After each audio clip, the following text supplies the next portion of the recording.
안녕하세요. 여러분의 주말 저녁을 책임지는 가족 이야기입니다. 혹시 살면서 이런 황당한 요구를 받아보신 적 있으신가요? 시어머니가 저에게 매달 200만 원씩 시누이에게 용돈으로 주라고 강요하더군요. 제 월급이 700만 원인데도 말이죠. 너무 화가 나서 당장이라도 이 결혼을 끝내고 싶었지만 저희 친정어머니는 딱 3일만 참아보라고 하셨습니다. 그리고 3일 후 시댁 식구 5명 모두가 제 앞에서 무릎을 꿇고 후회하게 되었습니다. 오늘 그 지독했던 3일간의 기록을 여러분께 전부 들려드리겠습니다. 시어머니가 제게 매달 200만 원을 시누이에게 주라고 했을 때 저는 충격에 빠졌습니다. 하지만 남편이 침묵으로 동의하는 모습을 보고는 더 깊은 절망에 빠졌죠. 심지어 시누이는 제 안방을 차지하고 제 물건들을 망가뜨리기까지 했습니다. 친정어머니의 계획에 따라 3일을 인내하자 그들 가족의 추악한 민낯이 드러났습니다. 그리고 오늘 저는 이 모든 것을 끝내기로 결심했습니다. 제 이름은 하선우, 올해 32살입니다. 남들이 보기에 제 삶은 아마 부러움의 대상일 겁니다. 저는 서울에 있는 유명 외국계 기업의 마케팅 팀장으로 월 700만 원이 넘는 안정적인 수입을 올리고 있습니다. 제 힘으로 강남의 번듯한 오피스텔도 장만했죠. 결혼 전에는 비바람을 막아줄 자가용도 제 돈으로 구입했습니다. 제 남편 박민주는 평범한 회사원으로 성격은 온순하지만 조금 우유부단한 면이 있습니다. 저희는 결혼 2년 차에 아직 아이는 없습니다. 겉으로 보기에 저희 삶은 평온했지만 그건 거대한 빙산의 일각에 불과했습니다. 수면 아래에는 탐욕과 이기심이 뼈, 속까지 밝힌 시댁이라는 거대한 얼음 덩어리가 숨어 있었죠. 모든 사건은 어느 운명의 일요일 저녁, 마포구에 있는 시댁에서의 주말 식사 자리에서 시작되었습니다. 작고 낡은 시댁 주택은 언제나 저를 숨막히게 했습니다. 그날도 여느 때처럼 장을 보고 저녁 식사를 준비한 건 저였습니다. 주말 내내 밀린 업무로 지쳐 있었지만 며느리의 도리를 다하면 언젠가 진심이 통할 거라 믿었습니다. 하지만 그건 제 착각이었습니다. 어색한 침묵 속에서 수저 소리만 들리던 그때 시어머니 최 여사가 갈비찜 한 점을 자신의 그릇에 옮기더니 헛기침을 하며 정적을 깼습니다. 선우야, 날카로운 목소리가 식탁에 울렸습니다. 내가 너희랑 상의할 게 좀 있다. 저는 수저를 내려놓고 공손하게 대답했습니다. 네, 어머님, 말씀하세요. 최 여사는 저를 위아래로 훑어보더니 스마트폰만 보고 있는 시누이 미나를 곁눈질했습니다. 미나는 대학을 졸업한 지 몇 달이 지났지만 여전히 빈둥거리며 집에만 있었습니다. 우리 미나가 벌써 졸업을 했는데 친구들은 다 부모님이 용돈 줘서 편하게 직장 다닌다더라. 우리 미나만 너무 안 됐지, 뭐야. 불길한 예감이 들었지만 저는 조용히 다음 말을 기다렸습니다. 최 여사는 점점 더 뻔뻔한 목소리로 말을 이었습니다. 내가 보니까 너희도 이제 먹고 살만하고 선운의 월급도 몇백만 원씩 되는데 다 쓰지도 못하잖니. 그러니 매달 200만 원씩만 떼서 미나 용돈 좀 줘라. 시누이 도와주는 셈치고 나중에 다 고마워할 거다. 저는 귀가 먹먹해졌습니다. 200만 원. 제 월급의 거의 3분의 1이고 남편 월급보다도 많은 돈이었습니다. 이건 도움이 아니라 잔인하고 부당한 요구였습니다. 피가 얼굴로 쏠리는 게 느껴졌습니다. 저는 지푸라기라도 잡는 심정으로 남편 민준을 쳐다봤습니다. 하지만 그는 밥그릇에 고개를 숙인 채 제 눈을 피했습니다. 그의 침묵은 제 심장에 비수를 꽂았습니다. 어머님, 저는 애써 평정심을 유지하며 말했습니다. 200만 원은 너무 큰 금액인 것 같아요. 미나도 이제 막 사회에 나왔으니 스스로 돈을 벌면서 돈의 소중함을 배우도록 격려하는 게 좋을 것 같아요. 저희가 취업 준비하는 동안 작은 도움은 줄 수 있지만 그렇게 큰 돈을 주는 건 오히려 미나를 망치는 길이라고 생각해요. 그 말이 끝나자마자 시댁 식구들은 약속이라도 한 듯 일제히 저를 공격하기 시작했습니다. 지금 그게 무슨 소리야? 미나가 스마트폰을 식탁에 던지며 소리쳤습니다. 언니가 돈 잘 버니까 시댁에 책임져야 하는 거 아니야? 내 돈 몇 푼 쓰는 게 그렇게 아까워? 옆에 앉아있던 백수, 시동생 민수도 거들었습니다. 맞아요, 형수님. 너무 이기적인 거 아니에요? 형수님이 번 돈은 우리 민준이 형 돈이기도 하잖아요. 형은 동생들 챙길 책임이 있고요. 아, 그리고 제 핸드폰도 낡았는데 이참에 하나 사주세요. 평소 과묵하시던 시아버지까지 입을 열었습니다. 내 어머니 말씀이 틀린 게 없구나. 한 가족끼리 돕고 사는 건 당연한 일이다. 며느리로서 도리를 좀 알아야지. 절정은 제가 사랑하고 믿었던 남편, 민준이 고개를 들었을 때였습니다. 저를 감싸주기는커녕 가족들 편에 서서 말하더군요. 선우야, 그냥 어머니 말씀대로 해. 돈 몇 푼 때문에 가족 분위기 망치지 말고 미나한테 200만 원 준다고 우리 집이 망하는 것도 아니잖아. 세상이 무너지는 것 같았습니다. 망하는 게 아니라고. 저는 헛웃음을 터뜨렸습니다. 눈물이 쏟아지기 시작했습니다. 당신 참 말 쉽게 하네. 그 돈, 내가 아침부터 밤까지 온갖 스트레스 받아가며 피땀 흘려번 돈이야.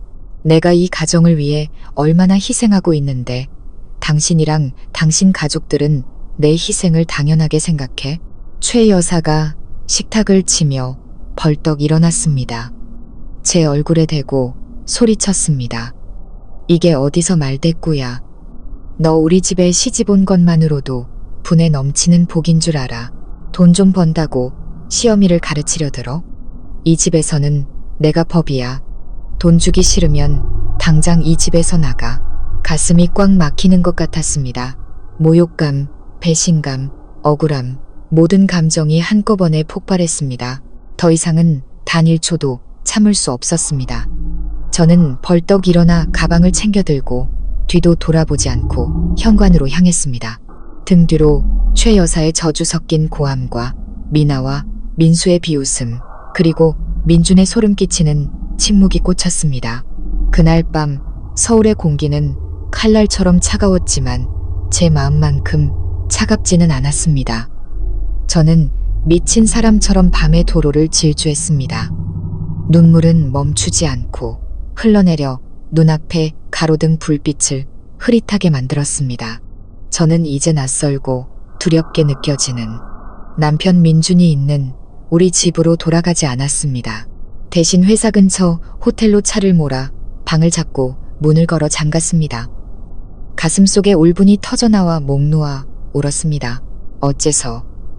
그들은 어떻게 저에게 이럴 수 있을까요? 제가 뭘 잘못한 걸까요? 제 사랑과 헌신이 부족했던 걸까요? 그리고 민준, 내가 평생을 함께하기로 선택한 그 남자는 어째서 자기 아내가 가족들에게 갈기갈기 찢기는 걸 가만히 지켜만 보고 있었을까요? 수많은 질문이 송곳처럼 제 마음을 파고들었습니다. 연애 시절에 다정했던 민준이 떠올랐습니다. 그는 저의 당당하고 독립적인 모습에 반했다고, 평생 제 편이 되어주겠다고 약속했었습니다. 그 약속이 이제 와서는 너무나 공허하고 비참하게 들렸습니다.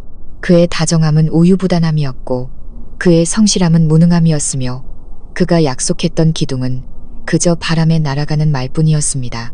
한참을 울고 난 뒤 저는 이 순간 유일하게 믿을 수 있는 사람에게 전화를 걸었습니다. 바로 저희 친정 어머니였습니다.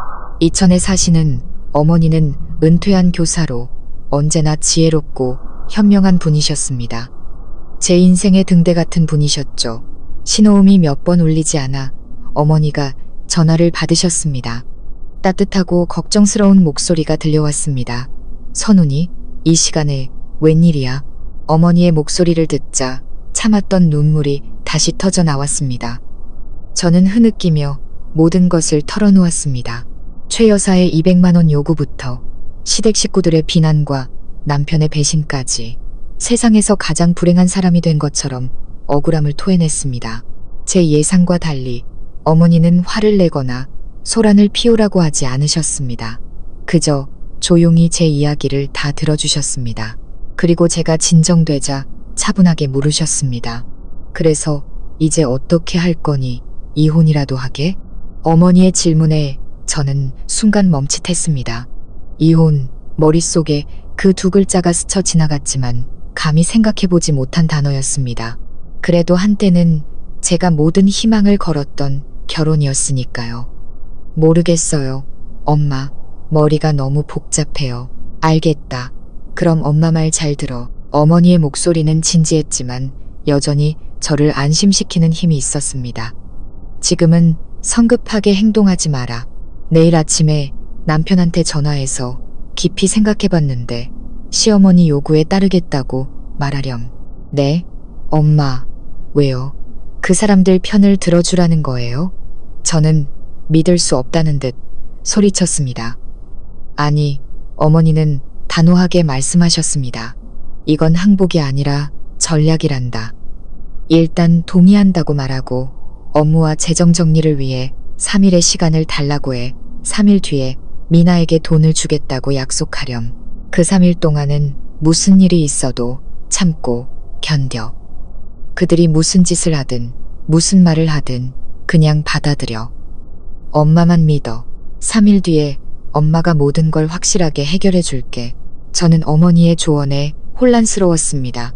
제 생각과는 정반대였기 때문입니다. 인내하라고, 동의하라고, 어떻게 그럴 수가 있을까요? 엄마, 왜 그래야 하는데요? 이해가 안 가요. 지금은 이해할 필요 없어. 그냥 엄마를 믿기만 하면 돼. 엄마가 평생을 살아오면서 사람 보는 눈은 틀리지 않았어. 내 시댁 같은 사람들은 강하게 반항할수록 더 기세등등해져서 피해자 행세를 할 거다. 가장 좋은 방법은 일단 져주는 척해서 그들의 탐욕이 남김없이 드러나게 하는 거야. 스스로 무덤을 파게 놔두는 거지. 엄마한테 딱 3일만 줄 수 있겠니? 어머니의 단호한 목소리가 저를 설득했습니다. 마음속은 여전히 억울함과 의심으로 가득했지만 어머니가 저를 해치지 않을 거라는 믿음이 있었습니다. 세상에서 유일하게 조건 없이 저를 사랑해주는 분이니까요. 네, 엄마. 엄마 말씀대로 할게요. 잘 생각했다. 이제 푹 쉬어라. 아무 생각 말고 모든 건 해결될 거다. 기억해. 딱 3일이다. 전화를 끊고 저는 침대에 쓰러져 천장을 바라보았습니다. 어머니의 계획은 이상했지만 한 줄기 희망을 주었습니다. 3일의 인내로 완전한 해방을 얻을 수 있다면 어머니가 무슨 계획을 가지고 계신지는 모르겠지만 저는 이 도박에 모든 것을 걸기로 했습니다.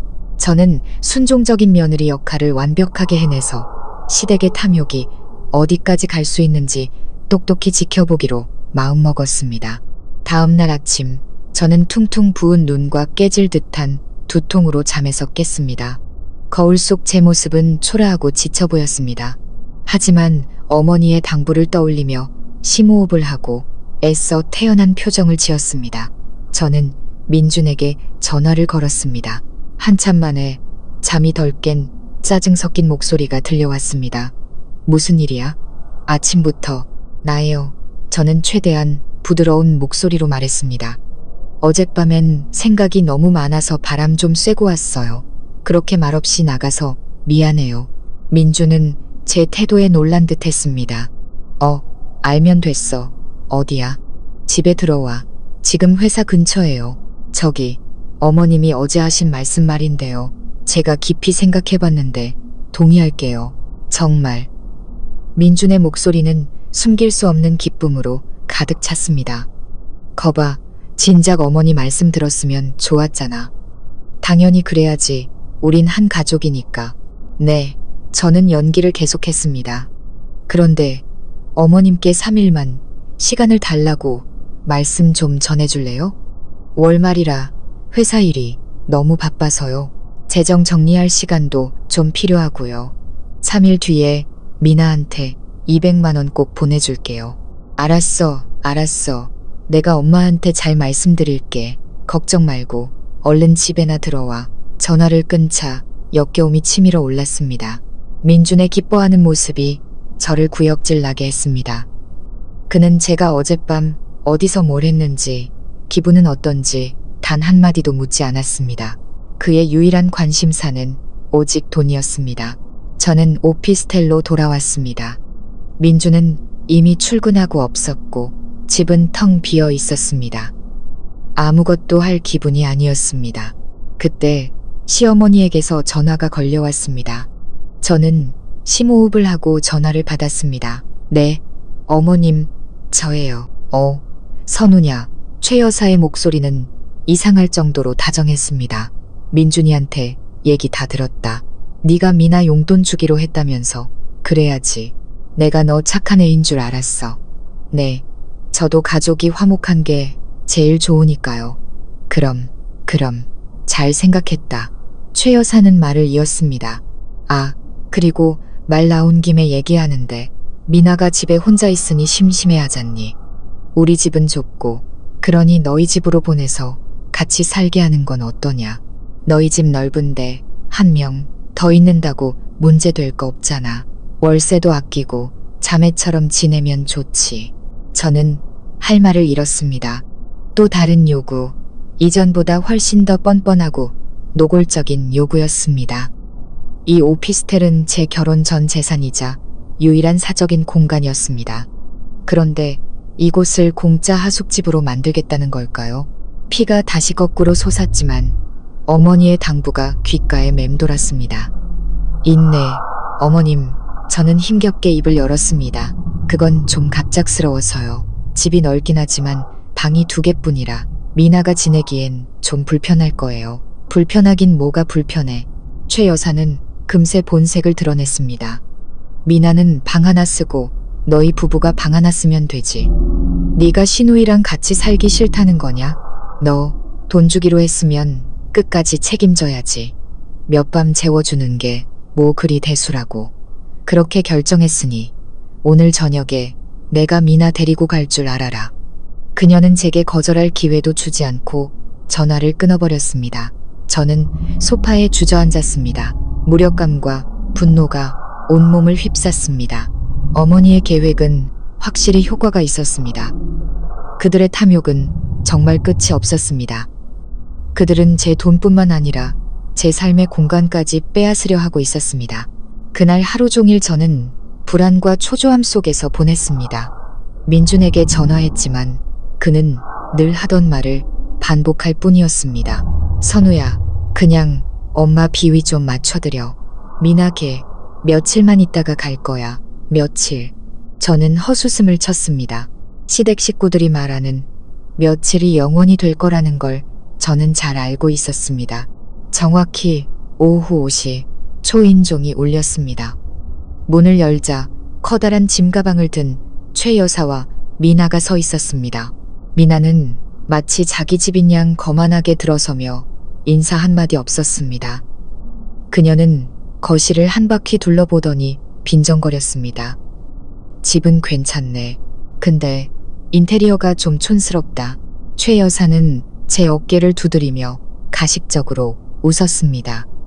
이제부터 우리 미나가 너희랑 같이 지낼 거니까 올케로서 잘 챙겨줘라.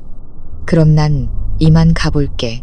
그녀는 그렇게 저에게 거대한 혹을 떠넘기고는 뒤도 돌아보지 않고 사라졌습니다. 미나는 망설임 없이 저희 부부의 안방으로 캐리어를 끌고 갔습니다. 저는 황급히 그녀를 막아섰습니다. 잠깐만, 미나야. 그 방은 안 돼. 거긴 우리 방이야. 미나는 도전적인 눈빛으로 저를 쳐다봤습니다. 그럼 난 어디서 자는데? 이 집에 다른 방 또 있어. 옆에 서재방이 있어. 내가 깨끗하게 치워줄게. 싫어. 미나는 딱 잘라 말했습니다. 난 이 방이 좋아. 넓고 발코니도 있고 화장실도 딸려 있잖아. 언니가 서재 가서 자. 어차피 맨날 밤늦게까지 일하잖아. 그게 더 편하겠네. 미나의 무례함은 제 인내심의 한계를 넘어섰습니다. 여긴 내 집이고 내 방이야. 네가 그런 요구를 할 권리는 없어. 어머, 언니 집? 미나는 비웃었습니다. 언니가 우리 집 며느리라는 거 잊었어? 언니 집은 곧 민준이 오빠 집이고 민준이 오빠는 내 친오빠야. 내가 오빠 집에 와서 지내겠다는데 뭐가 문제야? 우리의 언쟁은 점점 커졌고 미나는 저에게 온갖 막말을 퍼붓기 시작했습니다. 바로 그때 민준이 퇴근하고 돌아왔습니다. 그는 집에 들어서자마자 이 난장판을 목격했습니다. 미나는 곧장 오빠에게 달려가 팔을 잡고 울며불며 하소연했습니다. 오빠, 저 언니 좀 봐. 내가 잠깐만 지내게 해달라고 했는데 나를 길거리로 내쫓으려고 해. 나랑 우리 가족을 사람 취급도 안 한다고. 민주는 저를 원망스러운 눈빛으로 쳐다봤습니다. 선우야, 왜 그래? 내가 동생 좀 봐주라고 했잖아. 그냥 잠자리 하나 내주는 게 그렇게 힘들어? 저는 제 앞에서 펼쳐지는 두 남매의 신파극을 보며 허탈함과 비참함을 느꼈습니다. 더 이상 할 말이 없었습니다. 저는 아무 대꾸도 하지 않고 조용히 서재로 들어가 문을 쾅 닫았습니다. 앞으로 남은 이틀이 오늘보다 훨씬 더 끔찍할 거라는 걸 직감했습니다. 어머니의 3일 계획 중 둘째 날은 납덩이처럼 무거운 분위기 속에서 지나갔습니다. 저는 옷까지 몇 개와 생필품을 챙겨 서재로 옮겨야 했습니다. 귀한 시누이에게 안방을 내어준 것이죠. 민주는 미안하다거나 위로하는 말 한마디 없었습니다. 그는 모든 것을 당연하게 여겼습니다. 그날 밤 그는 태연하게 여동생과 같은 방에서 잠을 잤고 저는 작고 차가운 방에 홀로 남겨졌습니다. 더 이상 눈물이 나지 않았습니다. 눈물은 이미 말라버렸고 마음속에는 차가운 결심만이 점점 더 단단해지고 있었습니다. 안방을 차지한 미나는 기세등등해져 저를 하녀처럼 부렸습니다. 아침에 일어나면 이불 정리도 하지 않았고 더러운 옷은 아무데나 벗어 던졌습니다. 밥을 먹고 나면 설거지는 당연히 제 몫이었습니다. 심지어 제 물건들을 허락도 없이 마음대로 사용했습니다. 3일째 되는 마지막 날 아침, 저는 회의 때문에 일찍 집을 나서야 했습니다. 나가기 전 저는 값비싼 화장품과 중요한 개인 물품들을 옷장 깊숙이 넣고 잠갔습니다. 미나라는 인간을 조금도 신뢰할 수 없었기 때문입니다. 하지만 제 조심성도 소용없었습니다. 오후에 퇴근해서 집에 돌아온 순간 제 눈앞에 끔찍한 광경이 펼쳐졌습니다. 제가 온 마음을 다해 꾸민 집은 쓰레기장이나 다름없었습니다. 과자 봉지와 음료수 병이 바닥에 널려 있었고 거실에는 지독한 담배 냄새가 진동했습니다. 저와 민주는 담배를 피우지 않으니 분명 미나가 친구들을 끌어들인 것이었습니다. 심장이 쿵쾅거리기 시작했습니다. 불길한 예감이 저를 덮쳤습니다. 저는 황급히 안방으로 달려갔습니다. 옷장 문은 활짝 열려 있었고 억지로 열어젖힌 흔적이 보였습니다. 저는 떨리는 손으로 옷장 안을 살폈습니다. 제 옷과 가방들이 침대와 바닥에 아무렇게나 내팽개쳐져 있었습니다. 아끼던 명품 원피스 몇 벌에는 립스틱과 소스 자국이 묻어 있었습니다. 하지만 가장 끔찍한 것은 화장대 위였습니다. 제가 아끼던 한정판 립스틱들은 모두 부러져 있었고 샤넬 파우더 팩트는 산산조각이 나 있었습니다. 몇 달을 기다려 해외에서 직구한 르라보 향수는 텅 빈 병만 남아 있었고 그 독한 향이 담배 냄새와 섞여 역겨운 냄새를 풍기고 있었습니다. 저는 그 자리에 얼어붙었습니다. 분노가 화산처럼 폭발했습니다. 이건 더 이상 부주의나 몰상식이 아니었습니다. 명백한 고의적인 파괴 행위였습니다. 미나는 제 물건을 쓰고 싶었던 게 아니라 망가뜨리고 싶었던 겁니다. 제가 아끼고 소중히 여기는 모든 것을 짓밟고 싶었던 겁니다. 바로 그때 미나가 제 목욕 가운을 걸친 채 화장실에서 나왔습니다. 넋이 나간 제 모습을 보더니 그녀는 비웃었습니다. 왔네? 왜 그래, 표정이. 미나야. 저는 분노로 갈라지는 목소리로 소리쳤습니다. 네가 무슨 짓을 한 거야? 누가 내 옷장 멋대로 열라고 했어? 누가 내 물건 망가뜨리라고 했냐고. 미나는 태연하게 어깨를 으쓱했습니다. 내가 뭘. 언니가 옷장을 잠가 놓으니까 궁금해서 열어본 거지. 립스틱은 너무 약해서 부러진 거고 향수는 냄새가 독해서 버린 거야. 그녀의 뻔뻔함은 제 이성의 끈을 끊어버렸습니다. 너는 악마야. 뭐, 누가 악마라고. 미나도 지지 않고 달려들었습니다. 내가 분명히 말하는데 언니 쓰레기 같은 물건들 우리 집 재산에 비하면 아무것도 아니야. 어디서 유난이야. 우리는 서로에게 달려들었고 집안은 순식간에 아수라장이 되었습니다. 저는 그녀를 밀쳐내려 했고 그녀는 저를 할퀴고 때렸습니다. 고함 소리와 물건 깨지는 소리가 집안 가득 울려 퍼졌습니다. 그 순간 현관문이 다시 열렸습니다. 최 여사와 민준이 들어왔습니다. 눈앞의 광경을 본 최 여사는 묻지도 따지지도 않고 바닥에 주저앉아 울부짖기 시작했습니다. 아이고, 세상에, 내 팔자야. 며느리 하나 잘못 들여서 온 가족이 고통받는구나. 동서고금을 막론하고 이런 악독한 셔누리가 어딨어. 민준아, 내 마누라 좀 봐라. 우리 식구 다 죽이려고 한다. 미나도 그 옆에서 눈물을 흘리며 자기가 낸 상처를 보여주며 소리쳤습니다. 엄마, 오빠, 저 언니가 나 때렸어. 나보고 악마래. 나를 집에서 쫓아내려고 해. 민주는 저를 경멸과 분노가 뒤섞인 눈으로 쳐다봤습니다. 하선우, 너 정말 너무하는 거 아니야? 미나는 내 동생이야. 어떻게 애한테 이럴 수가 있어? 네가 이렇게 속 좁고 악한 사람인 줄 몰랐다. 저는 세 사람에게 둘러싸여 마녀사냥을 당하는 기분이었습니다. 제가 사랑했던 남편, 그리고 제가 잘해드리려 노력했던 시어머니와 시누이, 모든 것이 끝났습니다. 인내심은 바닥났습니다. 좋아. 저는 미친 사람처럼 웃기 시작했습니다. 내가 너무하고 속 좁고 악하다고? 알았어. 당신들이 원하는 대로 보여주지. 저는 더 이상 아무 말도 하지 않고 서재로 향했습니다. 단 1초도 이 집에 더 머물고 싶지 않았습니다. 어머니의 3일 계획은 끝났고 이제 저의 계획을 시작할 시간이었습니다.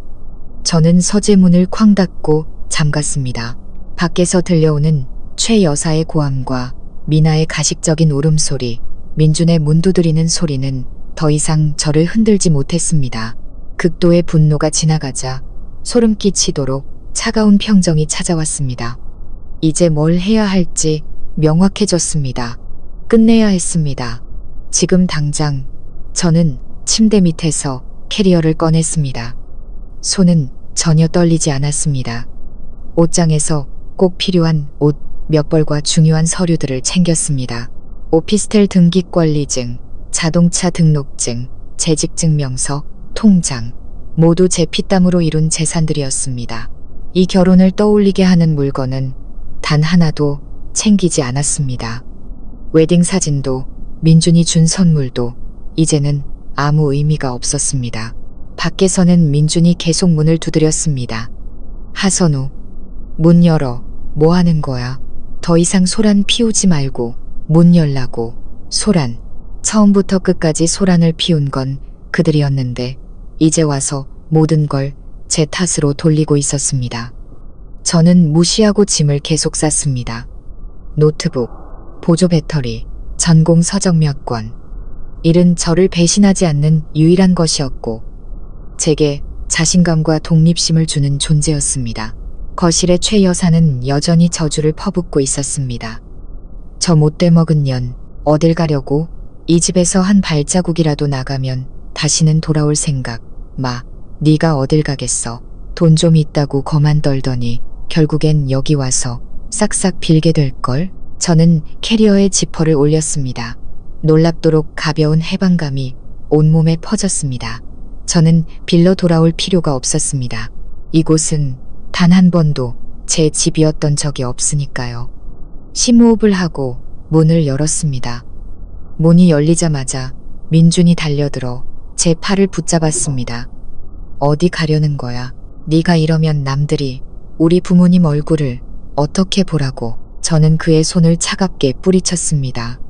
체면, 이 지경이 됐는데도 아직도 당신과 당신 가족의 체면이 중요해? 내가 어떤 기분인지, 왜 떠나야 하는지는 묻지도 않고 남들 시선만 걱정하는구나. 민준 씨, 당신 정말 실망스럽다. 제 눈에는 더 이상 온기가 남아있지 않았습니다. 제가 온 마음을 다해 사랑했던 남자는 이제 비겁하고 무능한 불쌍한 사람으로만 보였습니다. 저는 캐리어를 끌고 현관으로 향했습니다. 소파에 앉아 승리감에 도취된 표정으로 앉아있는 최 여사와 미나는 쳐다보지도 않았습니다. 그들은 제가 겁을 주려는 것뿐 정말로 떠나지는 못할 거라고 믿고 있었습니다. 제가 현관 손잡이를 잡자 민준이 다시 앞을 막아섰습니다. 못 가. 당신은 내 아내야. 여기 있어야 해. 아내. 저는 비웃었습니다. 날 아내라고 생각하긴 했어? 당신 어머니가 날 모욕할 때 당신은 어디 있었지? 당신 동생이 내 방을 빼앗고 내 물건을 망가뜨릴 때 당신은 어디 있었냐고. 당신은 단 한 번도 제대로 된 남편이었던 적이 없어. 그냥 당신 어머니의 아들이고 당신 동생의 오빠였을 뿐이야. 비켜. 제 목소리는 강철처럼 단단했습니다. 민주는 처음 보는 제 모습에 놀라 저도 모르게 한 걸음 물러섰습니다.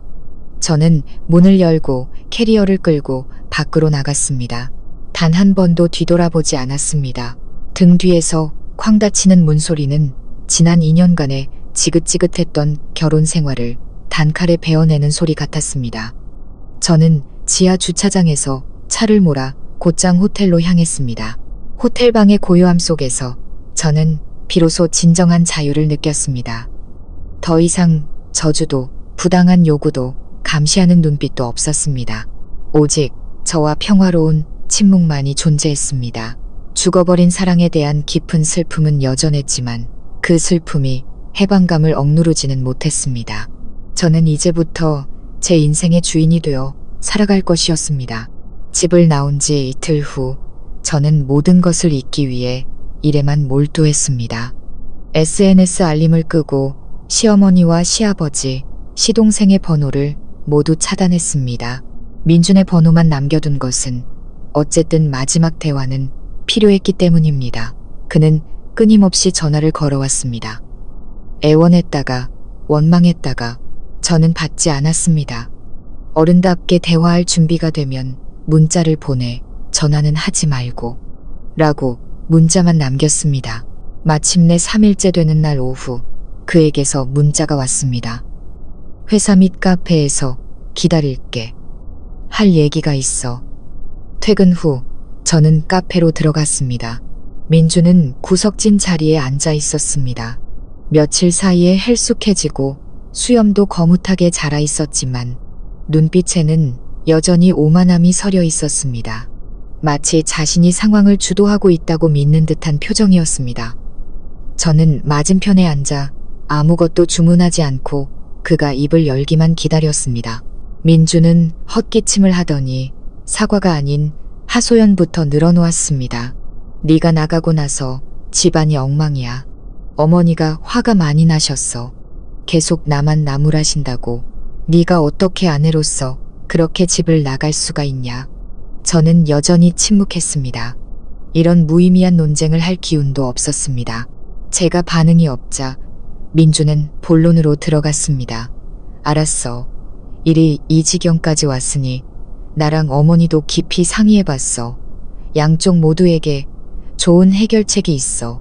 저는 눈썹을 치켜올리며 그의 해결책을 기다렸습니다.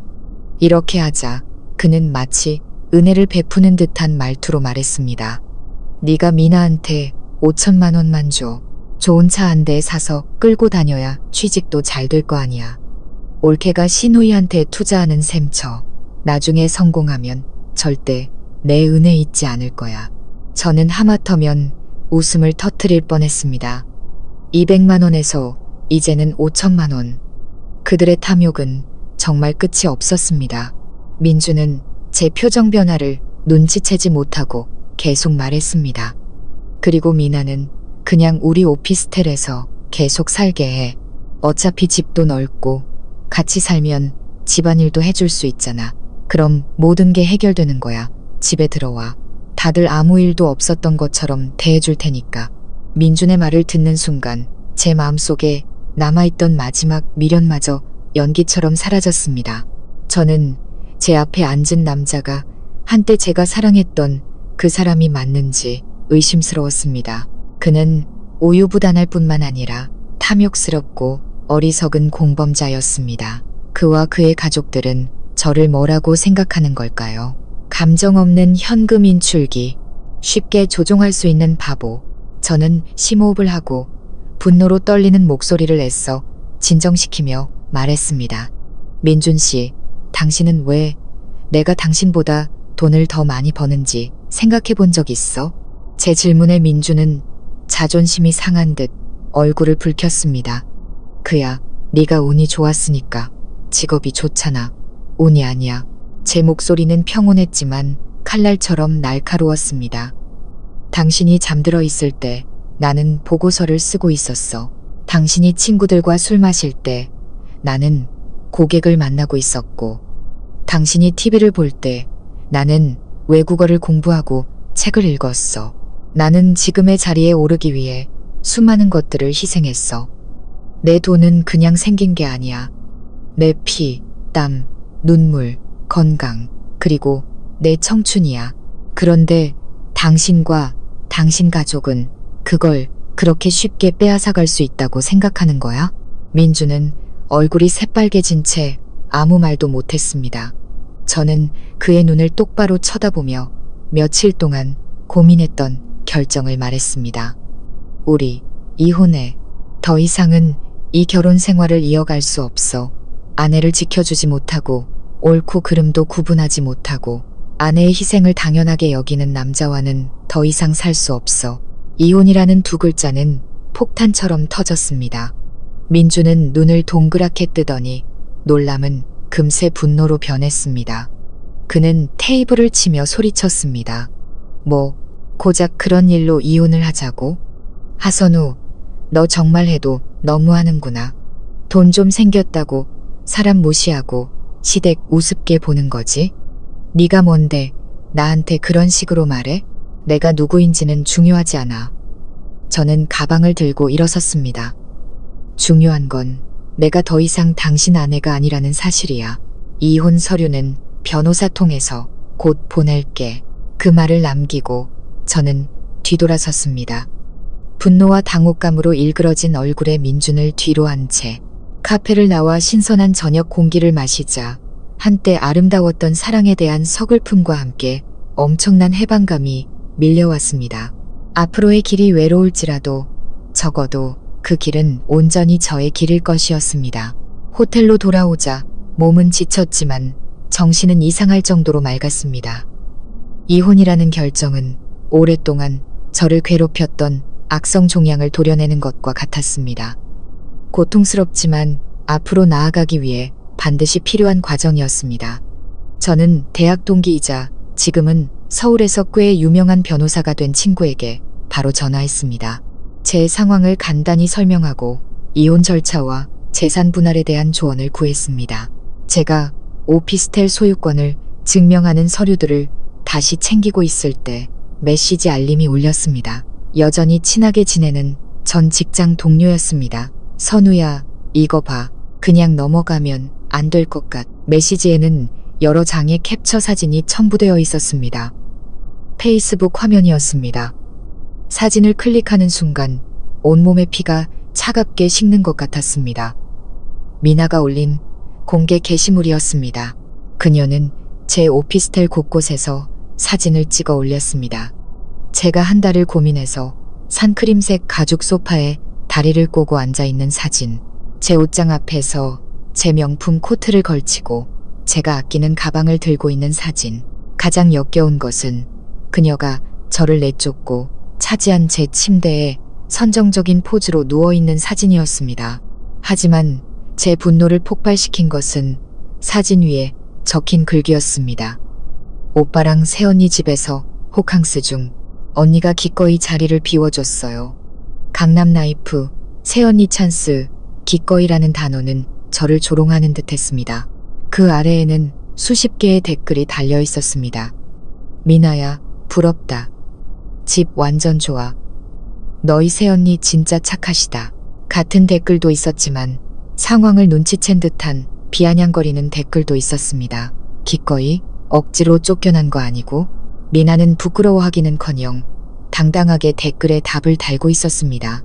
이 공개적인 모욕은 최 여사의 온갖 욕설보다 더 고통스러웠습니다.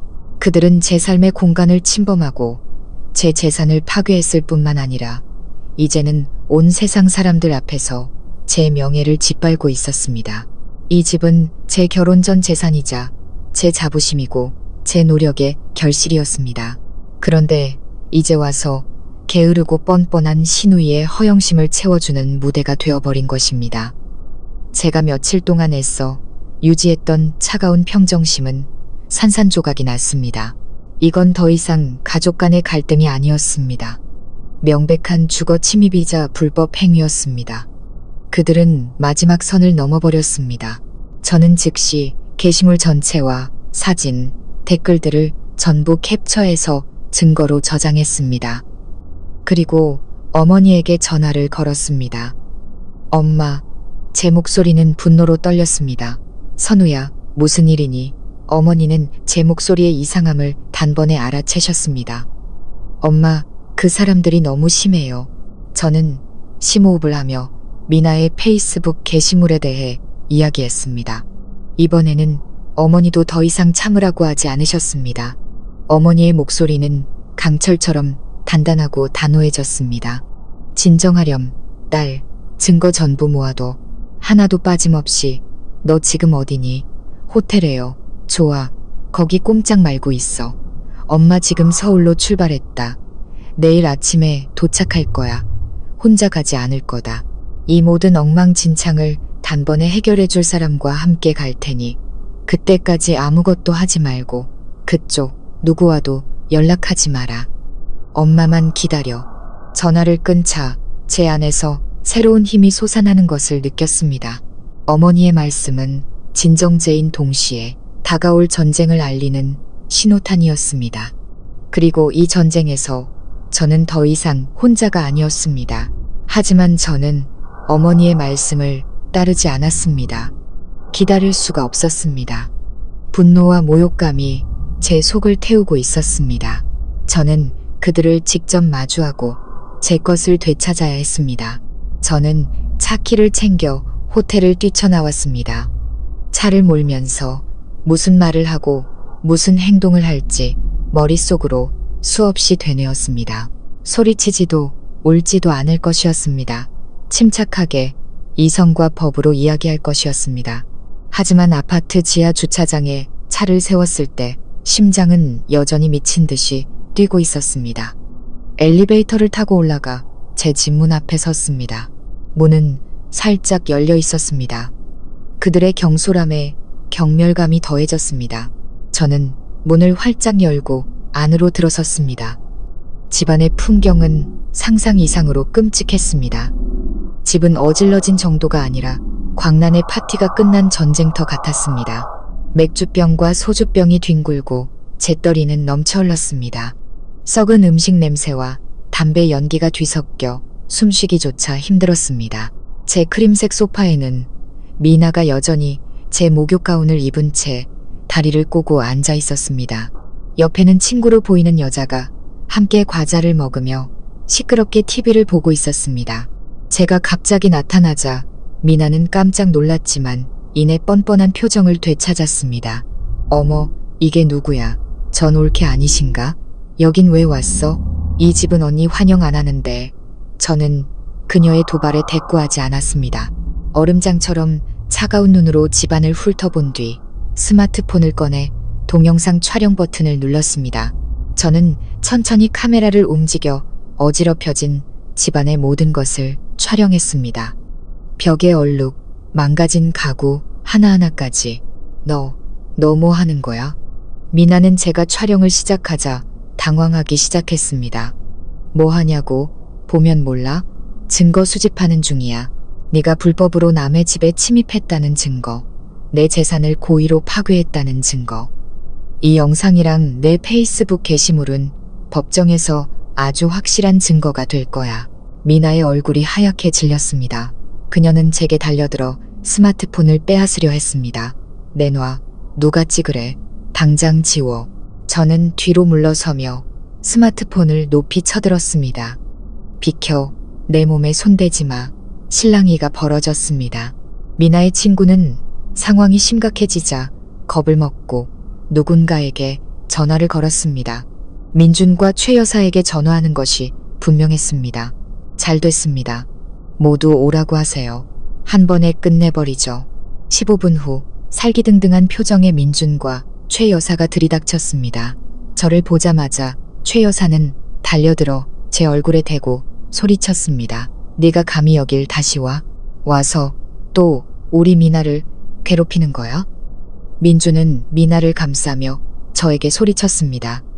하선우, 뭐 하는 짓이야? 왜 자꾸 일을 크게 만들어? 눈에 뵈는 게 없어. 저는 비웃음을 터뜨렸습니다. 일을 크게 만들어? 누가 일을 크게 만드는지 좀 보시죠. 당신들이 내 집을 뭘로 만들었는지 좀 보라고요. 이게 집이에요. 돼지우리예요. 저는 계속해서 스마트폰을 들어 세 사람의 얼굴을 비췄습니다. 다시 한번 말하지만 여긴 내 집이에요. 결혼 전부터 내가 소유한 내 재산이라고요. 당신들은 여기 있을 권리가 없어요. 당장 내 집에서 나가요. 그러지 않으면 경찰 부를 겁니다. 네가 감히. 최 여사는 눈을 부라리며 소리쳤습니다. 경찰 불러봐. 경찰이 내 편을 들지. 어디 한번 보자고. 넌 며느리야. 시댁을 봉양할 의무가 있다고. 네가 사는 집이면 시댁 식구도 살 수 있는 거야. 그러더니 그녀는 제 스마트폰이 아닌 집안의 물건들을 부수기 시작했습니다. 제가 아끼던 2000 도자기 화병을 집어들어 바닥에 내동댕이 쳤습니다. 쨍그랑하는 소리가 심장을 찔렀습니다. 이 동영상 안 지우면 이 집을 잿더미로 만들어버릴 줄 알아. 민주는 자기 어머니를 말릴 생각도 없이 그저 멍하니 서 있었습니다. 미나는 그의 등 뒤에서 승리의 미소를 짓고 있었습니다. 이 혼란스러운 광경은 한편의 비극적인 희극 같았습니다. 저는 3명의 미치광이를 상대로 홀로 서 있었습니다. 가슴은 아팠지만 머리는 이상할 정도로 냉정했습니다. 이것이 바로 그들의 진짜 모습이었습니다. 제가 지난 2년간 살아온 지옥의 실체였습니다. 최 여사가 TV를 향해 손을 뻗는 순간 갑자기 초인종이 울렸습니다. 혼란 속에서 울리는 초인종 소리는 단호하고 위압적이었습니다. 모두가 움직임을 멈추고 현관을 쳐다봤습니다. 이 시간에 누가 온 걸까요? 그 기묘한 침묵 속에서 모든 시선이 문으로 향했습니다. 초인종 소리는 멈추지 않고 계속 울렸습니다. 물건을 부수려던 최 여사는 공중에서 팔을 멈춘 채 흉악했던 얼굴이 당혹감으로 변했습니다. 민준과 미나도 혼란스러운 표정으로 서로를 쳐다봤습니다. 저는 심호흡을 했습니다. 혈관 속으로 새로운 에너지가 흐르는 것이 느껴졌습니다. 문 밖에 누가 있는지 알 것 같았습니다. 저는 깨진 화병 조각들을 밟고 지나가 문을 활짝 열었습니다. 문 앞에는 어머니가 서 계셨습니다. 장거리 여행의 피곤함은 전혀 찾아볼 수 없었습니다. 어머니는 고운 빛깔의 한복을 차려입고 머리를 단정하게 올린 모습이었습니다. 그 모습에서 기품과 평온함이 느껴졌습니다. 어머니의 총명하고 날카로운 눈빛이 집안을 꿰뚫어 보았습니다. 어머니 옆에는 깔끔한 정장 차림에 서류 가방을 든 중년 남성이 서 있었습니다. 엄마, 제 목소리는 감격에 겨워 조금 떨렸습니다. 어머니는 아무 말 없이 고개를 끄덕이며 제 어깨를 가볍게 두드려 주셨습니다. 그리고는 그 남성과 함께 당당하게 집 안으로 들어섰습니다. 두 사람의 등장은 뜨겁게 달아오른 방 안에 찬물을 끼얹은 듯 순식간에 시댁 식구들의 기세를 꺾어버렸습니다. 최 여사는 어머니를 보고 말을 더듬었습니다. 사부인, 어떻게 여기까지? 어머니는 그녀를 쳐다보지도 않았습니다. 어머니의 시선은 뒹구는 술병과 담뱃꽁초, 바닥에 흩어진 화병 조각들을 차례로 훑었습니다. 그리고는 목욕 가운 차림의 미나와 분노로 일그러진 민준의 얼굴에 한참 머물렀습니다. 마침내 어머니는 최 여사를 돌아보며 나지막하지만 모두에게 똑똑히 들리는 목소리로 말했습니다. 최 여사, 내가 와보지 않았으면 내 딸이 시댁에서 이렇게나 극진한 사랑을 받고 있는 줄 어떻게 알았겠어요. 집안은 쥐구멍 같고 살림은 다 때려 부수고 이게 당신이 입만 열면 말하던 가족 간의 도리고 사돈 간의 정인가요? 정장 차림의 남성이 한 걸음 앞으로 나와 민준과 최 여사에게 명함을 건넸습니다. 안녕하십니까. 저는 하선우 씨의 법률 대리인 김진우 변호사라고 합니다. 오늘 이곳에서 일어나는 모든 상황의 증인이 되기 위해 이 자리에 왔습니다. 변호사라는 두 글자는 시댁 식구들에게 찬물을 끼얹은 것과 같았습니다. 최 여사는 입이 얼어붙었고 민주는 떨리는 손으로 명함을 받더니 얼굴이 하얗게 질렸습니다. 미나는 황급히 방으로 들어가 옷을 갈아입었습니다. 더 이상 이전의 거만한 태도는 찾아볼 수 없었습니다. 어머니는 말을 이었습니다. 똑똑히 들으세요. 이 오피스텔은 내 딸 하선우가 결혼 전에 제 피땀으로 마련한 재산입니다. 등기부등본에도 단독 명의로 되어 있고요. 대한민국 법에 따르면 이건 하선우의 고유 재산으로 남편이나 시댁과는 아무 관련이 없습니다. 당신들이 허락 없이 들어와 살고 집안을 어지럽히고 심지어 SNS에 자랑까지 한 행위는 주거 침입에 해당합니다. 그리고 방금 최 여사가 화병을 깨고 다른 재산을 파괴하겠다고 협박한 행위는 내 딸이 모두 촬영해 두었고 저와 김 변호사가 직접 목격했습니다. 이건 재물손괴 죄에 해당하고요. 김 변호사가 전문적이고 냉정한 목소리로 덧붙였습니다. 형법 제319조에 따르면 사람의 주거에 침입한 자는 3년 이하의 징역 또는 500만 원 이하의 벌금에 처해질 수 있습니다. 또한 형법 제366조에 따라 타인의 재물을 손괴한 자는 3년 이하의 징역 또는 700만 원 이하의 벌금에 처해집니다. 저 화병은 제가 알기로 수백만 원을 호가하는 2000 도자기 작품으로 알고 있습니다. 최 여사의 얼굴이 잿빛으로 변했습니다. 그녀는 평생 이런 법조항을 들어본 적도 없었고 늘 하던 대로 소리치고 행패를 부린 것이 이렇게 심각한 결과를 초래할 줄은 꿈에도 몰랐을 겁니다. 그녀는 마지막 수단으로 바닥에 주저앉아 울부짖기 시작했습니다. 아이고 억울해라. 나는 그냥 버릇없는 며느리 좀 가르치려고 한 것뿐인데 하지만 이번에는 어머니가 그녀의 연기를 가만두지 않으셨습니다. 가르친다고? 어머니는 차갑게 비웃었습니다. 내 딸, 나는 어릴 때부터 손가락 하나 댄 적 없이 곱게 키웠소. 반듯하게 교육받고 사회에 나가서도 모두에게 인정받고 있소. 무식하고 몰상식한 당신 같은 사람에게 가르침받을 이유가 없단 말이오. 그런 가르침은 당신 아들, 딸에게나 하시오. 남의 등쳐먹고 사는 거머리처럼 살지 말고 자기 힘으로 정직하게 돈 버는 법이나 가르치란 말이오. 어머니의 말 한마디 한마디는 비수처럼 세 사람의 심장에 꽂혔습니다. 그들은 아무런 반박도 하지 못했습니다. 민주는 고개를 푹 숙인 채 누구도 쳐다보지 못했습니다. 숨막히는 침묵이 흘렀습니다. 저는 어머니의 등 뒤에 서서 절대적인 안전함을 느꼈습니다. 지난 2년간 처음으로 이 싸움에서 제가 혼자가 아니라고 느꼈습니다. 끔찍한 침묵은 최 여사의 고함 소리에 깨졌습니다. 막다른 길에 몰리고 어머니와 변호사 앞에서 탐욕스럽고 무식한 본성이 드러나자 그녀는 이성을 잃었습니다. 수치심은 광기로 변했습니다. 뭐, 내가 거머리라고? 그녀는 벌떡 일어나 충혈된 눈을 부라렸습니다. 좋아, 내가 예의범절이 뭔지 똑똑히 보여주마. 내가 여기서 못 살면 2년도 편하게 못 살아. 다 부숴버릴 거야, 다. 그녀는 말과 동시에 TV 장식장으로 달려가 제가 아끼던 액자와 장식품들을 바닥에 내동댕이 쳤습니다. 와장창 하는 소리가 연이어 울렸습니다. 미나도 엄마의 모습에 용기를 얻은 듯 소리쳤습니다. 맞아, 엄마. 다 부숴버려. 저 여자가 빈털터리가 되게 만들어. 민주는 순간 말리려는 듯 손을 뻗었지만 어머니의 불같은 눈빛에 다시 손을 내리고 말았습니다. 그는 저를 원망스러운 눈빛으로 쳐다봤습니다.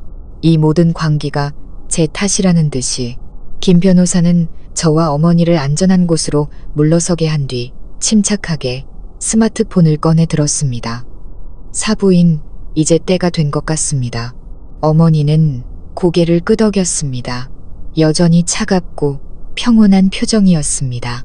어머니는 미친 듯이 집을 부수고 있는 세 사람을 똑바로 쳐다보며 그 소음들을 뚫고 들릴 만큼 명확한 목소리로 말했습니다. 나는 이 일이 신사적으로 해결되길 바랐지만 당신들이 내게 다른 선택지를 주지 않는군요. 어머니도 스마트폰을 꺼내 단축번호를 눌렀습니다. 내가 여기 오기 전에 이미 경찰에 신고해뒀습니다. 아마 지금쯤 거의 다 도착했을 겁니다. 어머니의 말은 마른 하늘에 날벼락 같았습니다. 최 여사는 장식품을 든 채 그 자리에서 굳어버렸습니다. 민준과 미나도 얼어붙었습니다. 경찰 신고, 그들은 우리가 감히 그렇게까지 하리라고는 상상도 못했을 겁니다. 그들의 생각에 이건 그저 집안 문제였습니다. 문 닫고 싸우고 욕하고 소란 피우면 그만인 경찰을 부른 것은 이 사건을 그들의 통제 밖으로 밀어낸 것이었습니다. 어머니의 말대로 몇 분 뒤 문을 두드리는 소리가 들렸습니다. 관할 지구대입니다. 문 열어주세요. 김 변호사가 문을 열자 제복을 입은 2명의 경찰관이 들어왔습니다. 집안의 난장판을 보고는 미간을 찌푸렸습니다. 여기 무슨 일입니까? 재물손괴 및 소란행위 신고가 접수되었습니다. 김 변호사가 즉시 나서서 상황을 논리적으로 설명했습니다. 제 오피스텔 등기권리증을 제시하고 제가 촬영한 동영상과 페이스북 캡처 사진들을 증거로 제출했습니다. 경찰관님, 이분은 이 집의 합법적인 소유주인 하선우 씨입니다. 저 세 사람, 최모 씨, 박민준 씨, 박민아 씨는 무단으로 집에 침입했으며 퇴거 요구에 불응하고 재물을 손괴했습니다. 모든 증거는 확보되어 있습니다. 법에 따라 처리해 주시길 바랍니다. 최 여사는 그제야 정신을 차리고 손사래를 치며 부인했습니다. 아니에요. 전 아무 짓도 안 했어요. 저게 다 거짓말하는 거라고요. 저는 며느리 가르치러 아들 집에 온 죄밖에 없어요. 하지만 그녀의 터무니없는 변명은 명백한 증거 앞에서 아무 소용이 없었습니다. 영상 속 그녀의 흉악하고 광기 어린 모습이 가장 강력한 증거였습니다. 현장과 증거를 확인한 경찰관은 엄숙하게 말했습니다. 최모 씨, 박민준 씨, 박민아 씨, 그리고 하선우 씨까지 모두 지구대로 동행해 주셔야겠습니다. 양측의 진술을 들어봐야겠습니다. 지구대라는 말에 민준과 미나의 얼굴은 핏기 없이 하얘졌습니다. 최 여사는 온몸을 떨기 시작했습니다. 복도에 나와 구경하던 이웃들의 수군거림 속에서 세 사람은 고개를 숙인 채 경찰을 따라 나섰습니다. 문이 닫히고 난장판이 된 집에 소름 끼치는 정적이 찾아왔을 때 저는 다리에 힘이 풀리는 것을 느꼈습니다. 소파에 주저앉아 눈물이 하염없이 흘러내렸습니다. 약해서 흘리는 눈물이 아니었습니다. 오랫동안 억눌려왔던 울분이 터져 나온 것이었습니다. 어머니가 다가와 저를 꼭 안아주시며 등을 토닥여 주셨습니다. 울어라, 딸아. 실컷 울고 다 털어버려. 이제 다 괜찮을 거야. 이제 아무도 널 괴롭히지 못해. 어머니의 따뜻한 품 안에서 저는 마치 폭풍우 속에서 마침내 안전한 항구를 찾은 어린아이 같았습니다. 지구대에서의 조사는 밤늦게까지 이어졌습니다. 김 변호사가 제출한 명백한 증거들 덕분에 최 여사와 미나는 공공질서 문란 및 재물손괴 혐의로 입건되었습니다. 다만 파손된 재산의 가액이 구속 수사할 정도는 아니고 가족 관계임을 감안하여 일단 귀가 조치되었습니다. 하지만 모든 피해를 변상하고 다시는 이런 일을 저지르지 않겠다는 각서를 써야 했습니다. 남편인 민준 역시 보호자로서 서명을 하고 책임을 져야 했습니다. 저는 단 한 푼의 배상금도 요구하지 않았습니다. 제게 필요한 것은 돈이 아니라 정의와 이 지긋지긋한 관계로부터의 완전한 탈출이었습니다. 모든 절차를 마친 후 어머니와 김 변호사는 저를 호텔로 데려다 주었습니다. 어머니는 제가 그 집에 다시 돌아가는 것을 허락하지 않으셨습니다. 그곳은 더러운 것들을 깨끗이 치우고 정화해야 할 곳이라고 말씀하셨죠. 이틀 후 제 마음이 어느 정도 안정을 찾았을 때 어머니가 갑자기 말씀하셨습니다. 선우야, 내일 하루 휴가 내거라. 엄마랑 고향에 좀 다녀오자. 고향에요? 이천에 무슨 급한 일이라도 있으세요? 급한 건 아니지만 아주 중요한 일이란다. 어머니의 눈빛은 제가 이해할 수 없는 깊은 의미를 담고 있었습니다. 네가 알아야 할 것들이 있어. 이제 때가 된 것 같구나. 다음 날 아침 저희는 이천으로 향했습니다. 짧은 여정이었지만 제 마음은 무거웠습니다. 어머니는 무엇을 보여주시려는 걸까요? 왜 하필 외할머니가 사시던 옛집으로 가는 걸까요? 어머니는 길 위에서 별 말씀이 없으셨습니다. 그저 조용히 창밖의 황금빛 논을 바라볼 뿐이었습니다. 외할머니 댁은 조용한 시골 마을에 자리 잡고 있었습니다. 세월의 흔적이 묻어나는 기와지붕의 낡은 한옥이었습니다. 너른 마당과 오래된 나무들은 익숙하고 아련한 느낌을 주었습니다. 정말 오랜만에 다시 찾은 곳이었습니다. 어머니가 삐걱거리는 나무 대문을 열자 오래된 나무와 책 냄새가 섞인 묵직한 향기가 풍겨왔습니다. 어머니는 저를 조상들의 위패가 모셔진 대청마루로 이끄셨습니다. 외할머니와 조상님들께 향을 피우고 난 뒤 어머니는 천천히 오래된 자개장으로 다가가셨습니다. 작은 열쇠 꾸러미를 꺼내 잠겨있던 서랍을 조심스럽게 여셨습니다. 그 안에서 어머니는 정교한 문양이 새겨진 작은 나무 상자를 꺼내셨습니다. 상자를 열자 붉은 비단 위에 곱게 접힌 누런 종이 뭉치가 보였습니다. 이게 내가 너에게 보여주고 싶었던 거란다. 저는 호기심에 떨리는 손으로 종이를 받아 천천히 펼쳤습니다. 그것은 편지나 특별한 기념품이 아니었습니다. 또박또박 쓰인 손글씨 차용증이었습니다. 내용을 훑어보던 제 눈은 두 이름에 멈춰섰습니다. 채권자는 외할머니, 그리고 채무자는 제 시아버지인 박영감. 귀가 먹먹해졌습니다. 저는 제가 잘못 본 것이 아닌지 확인하기 위해 한 글자 한 글자 몇 번이고 다시 읽었습니다. 차용증, 금액, 일금 3천만 원정, 이자, 월 1.5%, 차용일, 2020년 10월 15일, 채무자, 박영감, 서명, 2020년 10월 15일. 저와 민준이 결혼식을 올리기 딱 한 달 전이었습니다. 엄마, 이게 어떻게 된 거예요? 제가 고개를 들어 묻자 어머니는 긴 한숨을 쉬며 먼 곳을 바라보셨습니다. 그해 너희가 결혼하기 전에 박영감이 이천까지 찾아왔었단다. 큰 사업건이 있는데 자금이 부족하다며 눈물로 호소했지. 아들 민준이 장래를 위해서라도 꼭 성공시켜야 한다면서. 외할머니는 사돈 될 사람이 사업 의지가 있는 걸 보고는 마음이 약해지셨어. 하지만 워낙 꼼꼼한 분이시라 돈은 빌려주되 반드시 차용증을 쓰게 하셨지. 이자까지 명시해서. 어머니는 잠시 말을 멈췄다가 이었습니다. 박영감은 1년 안에 원금과 이자를 모두 갚겠다고 철석같이 약속했지만 1년, 2년이 지나도 아무 소식이 없었어. 외할머니가 연세가 많으셔서 잊었거나 사돈 간의 정 때문에 그냥 넘어갈 거라고 생각했겠지. 하지만 그 사람 착각이었어. 나와 외할머니는 단 한 번도 잊은 적이 없었단다. 저는 그 자리에 얼어붙었습니다. 3천만 원. 결코 적지 않은 돈이었습니다. 이제야 모든 것이 이해되었습니다. 왜 그들이 항상 돈에 쪼들렸는지, 왜 제 돈을 그렇게 탐냈는지. 그건 남들처럼 살고 싶어서가 아니라 거대한 빚더미에 올라앉아 있었기 때문이었습니다.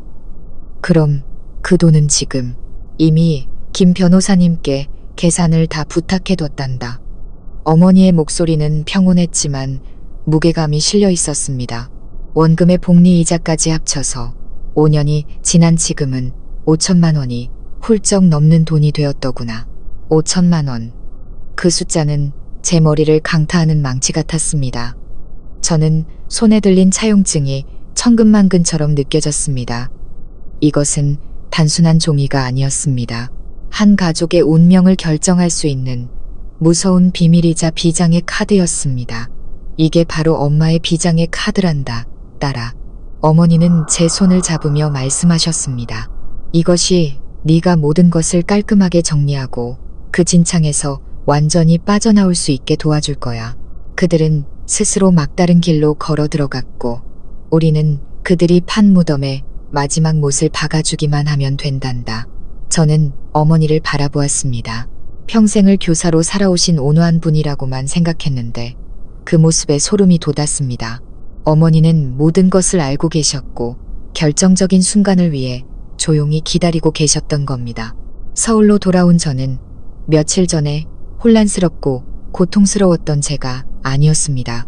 어머니의 가방 속에 있는 차용증은 제게 이상한 자신감과 힘을 주는 부적과도 같았습니다. 저는 더 이상 두렵지 않았습니다. 그저 시댁 식구들이 펼칠 마지막 연극을 기다릴 뿐이었습니다. 그리고 오래 기다릴 필요도 없었습니다. 이틀 뒤 민준이 어머니에게 전화를 걸어왔습니다. 그는 온 가족이 저희를 찾아뵙고 사죄하고 싶다고 간청했습니다. 부모님이 잘못을 뉘우치고 있으며 용서를 구하고 싶어 한다고 했습니다. 어머니는 평온한 목소리로 만나주겠다고 하셨습니다. 장소는 저희가 묵고 있는 호텔의 로비 라운지였습니다. 그날 오후 시아버지와 최 여사, 민준과 미나까지 모두 나타났습니다. 평소의 살기등등한 모습은 온데간데 없고 그들의 모습은 처량하기 짝이 없었습니다. 최 여사는 낡은 옷차림에 눈은 퉁퉁 붓고 얼굴은 헬쑥했습니다. 시아버지는 허리가 더 굽어 보였고 고개를 푹 숙인 채 누구도 쳐다보지 못했습니다. 미나 역시 거만한 기색 없이 오빠 등 뒤에 숨어 있었습니다. 저희 모녀를 보자마자 최 여사는 바닥에 무릎을 꿇고 울부짖기 시작했습니다. 사부인, 아가씨, 제가 죽을 죄를 지었습니다. 제가 미쳤었나 봅니다. 제발 이 늙은이를 용서해 주세요. 며칠 동안 밥도 못 먹고 잠도 못 잤습니다. 제가 며느리에게 한 짓을 생각하면 살아있을 수가 없어요. 시아버지도 떨리는 목소리로 거들었습니다. 맞습니다, 사부인. 다 저희 잘못입니다. 저희가 자식 교육을 잘못 시켜서 선우를 고생시켰습니다. 진심으로 사죄드립니다. 민주는 제 앞으로 다가와 후회하는 듯한 눈빛으로 저를 바라봤습니다. 선우야, 내가 잘못했어. 나는 정말 못난 남편이야. 널 지켜주지 못했어. 제발 한 번만 기회를 줄 수 없을까? 우리 다시 시작하자. 일주일 전에 저였다면 마음이 흔들렸을지도 모릅니다. 하지만 지금 제 눈에는 이 모든 것이 역겹고 가증스러운 연극으로만 보였습니다. 저는 팔짱을 낀 채 차갑게 그들의 연기를 관람했습니다. 이 연극의 연출가인 어머니는 여전히 평온한 표정이었습니다. 어머니는 차를 한 잔 따르며 천천히 말씀하셨습니다. 잘못을 아셨다니 다행이네요. 일단 앉아서 차나 한 잔 하시죠. 어머니의 태도가 부드럽다고 느꼈는지 최 여사는 희망을 본 듯했습니다. 그녀는 울음을 그치고 애처로운 목소리로 본론을 꺼내기 시작했습니다. 사부인 말씀이 맞습니다만 저희가 너무 힘들어서 그랬습니다. 집은 좁고 자식들은 아직 자리를 못 잡았고요. 지난번에 지구대에서 선우한테 피해 보상도 해주라고 하는데 저희 형편에 돈이 어디 있겠습니까? 그녀는 저를 힐끗 쳐다보며 말을 이었습니다. 그러니 선우가 마음 좀 써서 이번 일은 그냥 넘어가 주고 저희한테 돈도 조금만 더 빌려주면 안 될까요? 미나랑 민수 미천이라도 하게 나중에 애들 성공하면 몇백 배로 갚으라고 하겠습니다. 아, 드디어 여우 꼬리가 드러났습니다. 울고불고 사정하는 그 모든 이유의 끝은 결국 돈이었습니다. 저는 어머니를 바라봤고 어머니는 고개를 살짝 끄덕이셨습니다. 이제 막을 내릴 시간이었습니다. 어머니는 찻잔을 내려놓으셨습니다. 탁하는 작은 소리에 시댁 식구들이 움찔했습니다. 어머니는 내내 침묵하던 시아버지를 똑바로 쳐다보며 평온한 목소리로 말씀하셨습니다. 박서방, 형편이 어렵다고 하셨지요. 그럼 묻겠습니다. 5년 전에 우리 어머니께 빌려가신 3천만 원은 어떻게 하실 생각이신가요? 방 안의 공기가 순간 얼어붙었습니다. 시아버지는 고개를 번쩍 들었습니다. 그의 얼굴은 새하얗게 질려 있었고 눈에는 당혹감이 가득했습니다. 최 여사와 민준, 미나도 귀를 의심하며 시아버지를 쳐다봤습니다. 사부인. 그게 무슨 말씀이세요? 무슨 빚이요? 어머니는 아무 말 없이 가방에서 공증까지 마친 차용증 사본을 꺼내 테이블 위에 올려놓으셨습니다. 여기 박서방에 잡힐 서명이 있는 차용증이 있습니다. 본인 서명이 맞는지 확인해 보시죠. 시아버지는 차용증을 뚫어져라 쳐다봤습니다. 그의 입술은 파르르 떨렸고 이마에서는 식은땀이 흘렀습니다. 부인할 수 없는 자신의 서명이었습니다.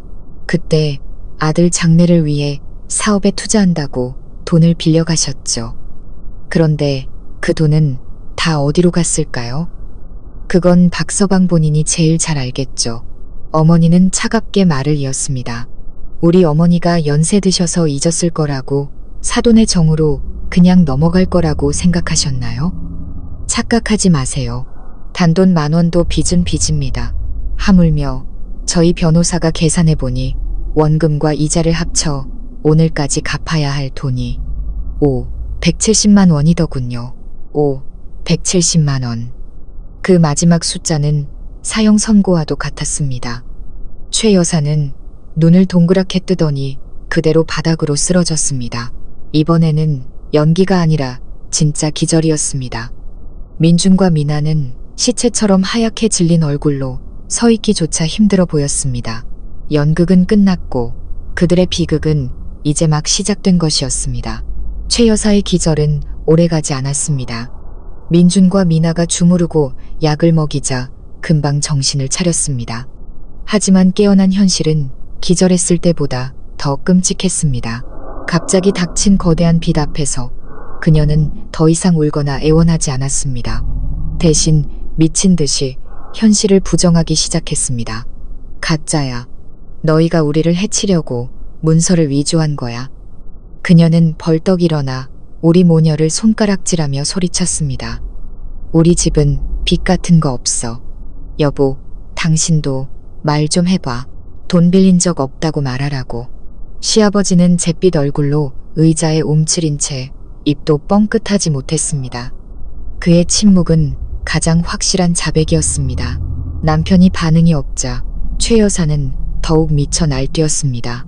그녀는 테이블로 달려들어 차용증을 찢어버리려 했지만 김 변호사가 더 빨랐습니다. 그는 침착하게 그녀의 손을 제지하며 경고의 목소리로 말했습니다. 사모님, 진정하십시오. 이 서류는 공증된 사본일 뿐이라 찢어도 소용없습니다. 원본은 안전한 곳에 보관 중입니다. 그리고 변호사 앞에서 증거를 인멸하려는 행위는 추가적인 처벌을 받을 수 있습니다. 최 여사는 허공에서 팔을 멈춘 채 굳어버렸습니다. 그녀는 김 변호사와 어머니를 번갈아 쳐다봤습니다. 그 눈에는 분노와 무력감이 가득했습니다. 그때 어머니가 얼음장처럼 차가운 목소리로 말씀하셨습니다. 최 여사, 더 이상 부인하지 마세요. 소용없습니다. 이 빚을 원만하게 해결하지 않으시겠다면 저희는 법대로 처리할 수밖에 없습니다. 변호사를 통해 법원에 소송을 제기할 겁니다. 이렇게 명백한 증거가 있는데 누가 이길지는 뻔하지 않겠습니까? 소송이요. 민준이 그제야 정신을 차리고 더듬거렸습니다. 장모님, 정말 저희 아버지를 고소하시겠다는 겁니까? 그래도 한때는 가족이었는데요. 가족? 어머니는 비웃었습니다. 당신들이 내 딸을 괴롭히고 부당하게 돈을 요구할 때 내 딸을 가족이라고 생각했어. 당신 동생이 내 딸 집을 빼앗고 물건을 망가뜨릴 때 내 딸을 가족이라고 생각했냐 말이요. 당신들은 돈이 필요할 때, 도움이 필요할 때만 우리를 가족이라고 생각했지. 그런 가짜 가족 노름, 이제는 끝났소. 뼈아픈 진실 앞에 민주는 아무 대꾸도 하지 못했습니다. 그가 고개를 숙이고 어깨를 축 늘어뜨렸을 때 갑자기 그의 주머니에서 요란한 벨소리가 울렸습니다. 민주는 떨리는 손으로 전화를 꺼냈습니다. 발신자를 확인한 그의 얼굴이 더욱 하얗게 질렸습니다. 회사 인사팀장이었습니다. 불길한 예감에 그는 황급히 전화를 받았습니다. 네, 팀장님, 접니다. 우리는 수화기 너머의 목소리를 들을 수 없었지만 민준의 표정이 시시각각 변하는 것을 볼 수 있었습니다. 하얗게 질렸다가 새빨개졌다가 다시 잿빛으로, 그의 눈은 공포와 불신으로 가득 차 있었습니다. 통화는 1분도 채 걸리지 않았습니다. 민준이 전화를 끊었을 때 스마트폰은 그의 손에서 미끄러져 바닥에 떨어졌습니다. 무슨 일이냐, 아들아? 최 여사가 걱정스럽게 물었습니다. 민주는 어머니를 그리고 저를 번갈아 쳐다봤습니다.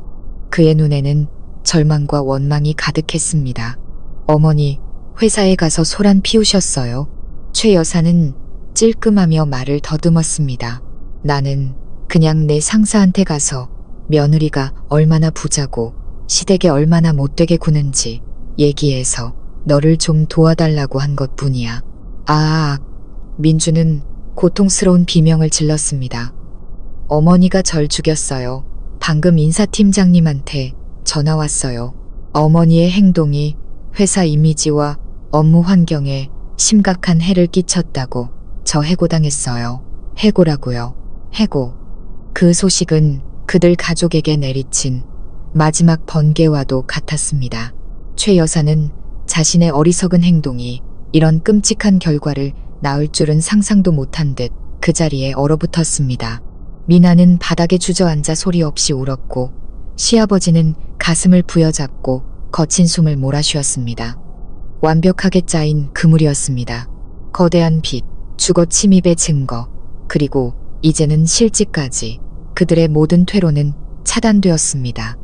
그들에게는 아무것도 남지 않았습니다. 모든 것은 그들 자신의 탐욕과 무지가 만들어낸 결과였습니다. 저는 그 비참한 광경을 보며 어떤 통쾌함도 느끼지 못했습니다.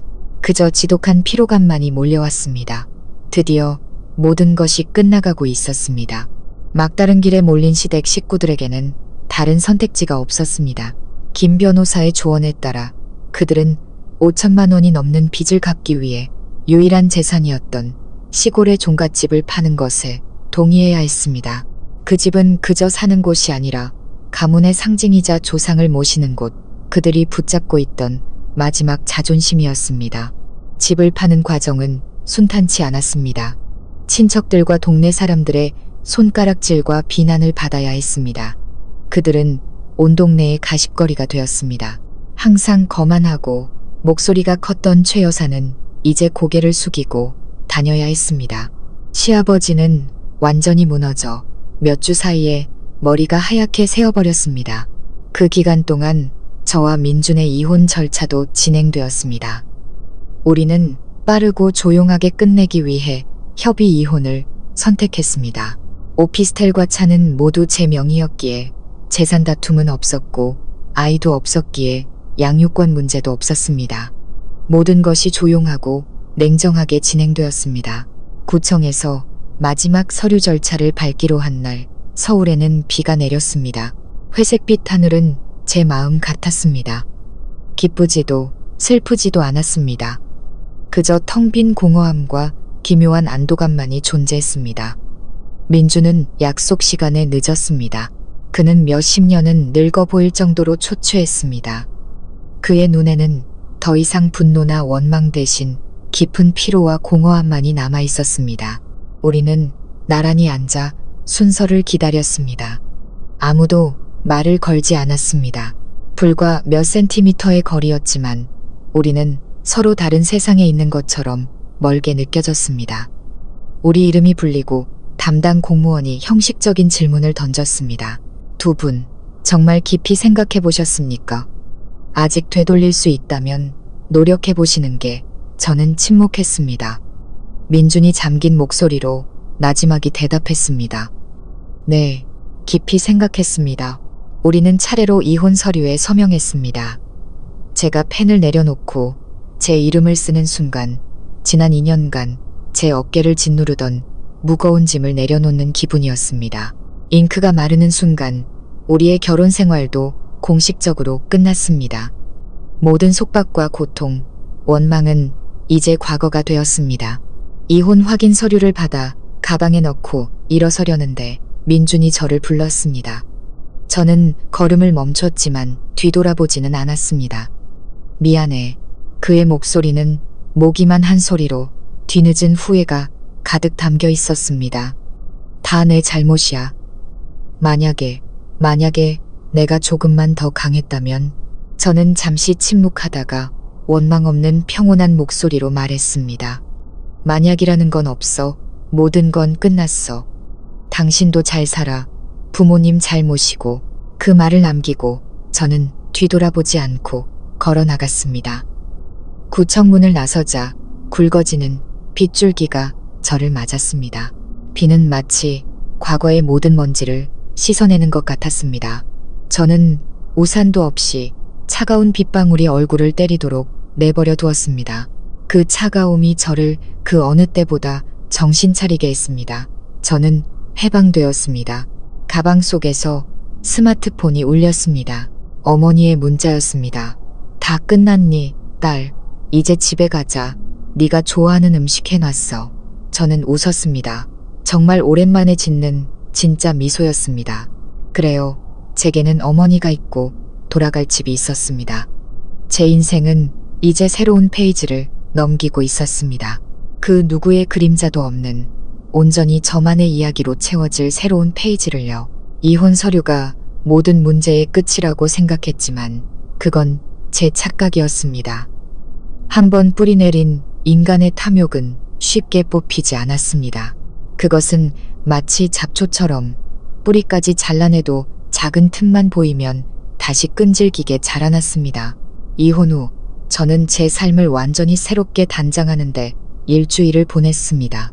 전문 청소업체를 불러 집안 구석구석을 소독하고 민준의 흔적이 남은 물건들을 모두 버렸습니다. 더러워진 벽지를 새로 바르고 새로운 가구도 몇 개 들였습니다. 집은 금세 다시 밝고 아늑한 본래의 모습을 되찾았습니다. 저는 제 집에서 비로소 진정한 평화를 느꼈습니다. 요가를 시작하고 책을 읽고 주말에는 친구들과 카페에 갔습니다. 혼자의 삶은 생각보다 훨씬 자유롭고 즐거웠습니다. 하지만 그 평화는 오래가지 않았습니다. 약 한 달 후 회사에서 일하고 있는데 로비에서 연락이 왔습니다. 가족이 찾아왔다는 것이었습니다. 불길한 예감의 로비로 내려간 저는 그곳에 서 있는 시아버지를 보고 할 말을 잃었습니다. 마지막으로 봤을 때보다 훨씬 더 마르고 초라한 모습이었습니다. 그는 저를 보자마자 다가와 비굴한 표정을 지었습니다. 선우야, 아니, 하 팀장, 내가 좀 찾아왔네. 무슨 일로 오셨죠? 저는 거리를 유지하며 차갑게 물었습니다. 선우야, 제발 우리 좀 살려다오. 그는 울며 사정하기 시작했습니다. 외할머니 빚 갚으려고 집 팔고 나서 지금은 단칸방에서 월세 살고 있단다. 민준이는 해고당하고 민수는 여전히 백수고 내 시어머니는 병까지 얻었어. 지금 당장 먹고 살 돈도 없다. 제발 돈 좀 빌려다오. 마지막 정이라고 생각하고 나중에 꼭 갚을게. 저는 제 앞에 있는 남자를 보며 일말의 동정심도 느끼지 못했습니다. 오직 혐오감뿐이었습니다. 여전히 똑같은 레퍼토리, 똑같은 공허한 약속. 박 선생님, 저와 박민준 씨는 이혼했습니다. 우리 사이엔 이제 아무 관계도 없습니다. 제가 돈을 빌려드릴 의무도 이유도 없습니다. 돌아가세요. 선우야, 그렇게 매정하게 굴지 마라. 그가 제 팔을 잡으려 했지만 저는 보안팀을 불렀습니다. 더 이상 엮이고 싶지 않았습니다. 2명의 보안 직원이 나타나 당황하는 시아버지를 밖으로 내보냈습니다. 하지만 그걸로 끝이 아니었습니다. 그날 저녁 모르는 번호로 전화가 걸려왔습니다. 전화를 받자마자 익숙한 욕설이 귀에 꽂혔습니다. 최 여사였습니다. 이 독사 같은 년. 우리 집안을 풍비박산 내고도 모자라서 이제는 내 시아버지를 길거리로 내쫓아. 너 인간 맞냐? 저는 침착하게 대답했습니다. 잘못 거셨습니다. 저에게는 시아버지가 없습니다. 뭐, 인연이. 그녀는 전화기 너머로 소리쳤습니다. 내가 분명히 말하는데 우쭐대지 마. 네가 부자인 것도 다 우리 집안 복인 줄 알아. 너는 시부모를 봉양할 책임이 있어. 당장 내 통장 일이 내놔. 안 그러면 내 회사, 내 집 앞으로 찾아가서 얼굴도 못 들고 다니게 만들어줄 테니까. 통장을 내놓으라고? 그녀의 비상식적이고 뻔뻔한 요구는 새로운 경지에 이르렀습니다. 더 이상 화가 나지도 않고 그저 우스울 뿐이었습니다. 마음대로 하세요. 하지만 미리 알려드리죠. 제 변호사가 법원에 접근 금지 명령을 신청해뒀습니다. 한 번만 더 저를 괴롭히시면 직접 찾아오든 전화로 하든 다시 법의 심판을 받게 될 겁니다. 그럼 이만. 저는 전화를 끊고 그 번호를 차단했습니다. 깊은 한숨이 나왔습니다. 이 진창에서 완전히 벗어나는 것은 쉽지 않아 보였습니다. 그들은 제가 파낼 수 있는 금광이라고 생각하는 한 절대 저를 놓아주지 않을 것이었습니다. 그들의 계속되는 괴롭힘에 저는 결국 김 변호사의 도움을 받아 법원으로부터 임시 접근 금지 명령을 받아냈습니다. 그 덕분에 제 삶은 마침내 몇 주간의 진짜 평화를 되찾았습니다. 저는 일에 집중했고 새로운 성과를 내며 회사에서 높은 평가를 받았습니다. 연말에는 유럽 여행을 가기로 계획하며 모든 것이 제자리를 찾아가는 듯 했습니다. 하지만 어느 금요일 저녁 퇴근하고 집에 돌아오니 경비 아저씨가 등기우편이라며 봉투 하나를 건네주셨습니다.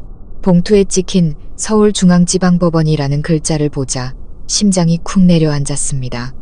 익숙한 불안감이 다시 저를 덮쳤습니다. 왜 법원에서 나에게 우편을 보낸 걸까? 이혼은 이미 다 끝났는데. 저는 떨리는 손으로 봉투를 열었습니다. 안에는 법원 출석 요구서가 들어 있었습니다. 내용을 훑어보던 저는 눈을 의심했습니다. 제가 재산 분쟁 사건의 피고로 소환되었고 원고는 티파이낸셜 대부라는 전혀 들어본 적 없는 회사였습니다. 무슨 영문인지 전혀 알 수 없었습니다. 재산 분쟁, 대부업체? 나는 그들과 어떤 관계도 없는데. 분쟁 내용을 자세히 읽어보던 저는 숨이 멎는 것 같았습니다. 피고 하선우는 원고와의 부동산 담보대출 계약에 따라 강남구 소재 A 오피스텔 1208호의 소유권을 이전하여 채무를 이행할 것을 요구함. 제 오피스텔 담보대출 계약. 머리가 빙빙 돌았습니다. 분명 뭔가 잘못된 것이 틀림없었습니다. 이 집은 내 것이고 등기권리증도 내가 가지고 있는데 어떻게 담보로 잡힐 수가 있단 말인가. 저는 즉시 김 변호사에게 전화했습니다. 제 설명을 들은 그 역시 매우 놀라워하며 내일 아침 사무실에서 서류를 자세히 검토해보자고 했습니다. 다음 날 아침 김 변호사는 출석 요구서를 꼼꼼히 살폈습니다. 그의 표정은 점점 더 심각해졌습니다. 이거 간단한 문제가 아니네요. 이 티파이낸셜은 악명 높은 사채업체입니다. 그들이 소송까지 걸었다는 건 선우 씨 오피스텔과 관련된 담보대출 서류를 가지고 있다는 뜻이에요. 하지만 어떻게 그럴 수가 있어요? 등기권리증 원본은 여기 제가 가지고 있는데요. 제가 가방에서 서류를 꺼내 보이며 말했습니다. 알아요. 김 변호사는 고개를 끄덕였습니다.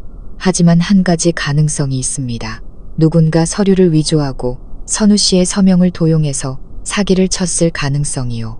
서명 도용, 사기. 그 단어들이 망치처럼 제 머리를 내리쳤습니다.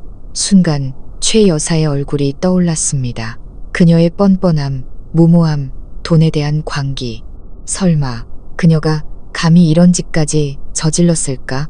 확실한 건 제가 법원과 티파이낸셜 측에 연락해서 사건 기록을 확인해 보겠습니다. 너무 걱정하지 마세요. 만약 서류 위조가 사실이라면 그 담보 계약은 완전히 무효가 될 겁니다. 법적 책임을 져야 할 사람은 선우 씨가 아니니까요. 이틀 뒤 김 변호사에게서 전화가 왔습니다. 그의 목소리는 확신에 차 있었습니다. 선우 씨, 제 예상이 맞았어요. 대출 서류를 확인했습니다. 누군가 신분증, 등본, 심지어 등기권리증까지 모두 위조해서 가짜 서류를 만들었어요. 그리고 모든 서류에는 선우 씨 이름으로 된 위조 서명이 있었습니다. 그럼 누가 돈을 빌린 거죠? 저는 이미 답을 알고 있었지만 물을 수밖에 없었습니다. 김 변호사는 잠시 침묵하더니 말했습니다.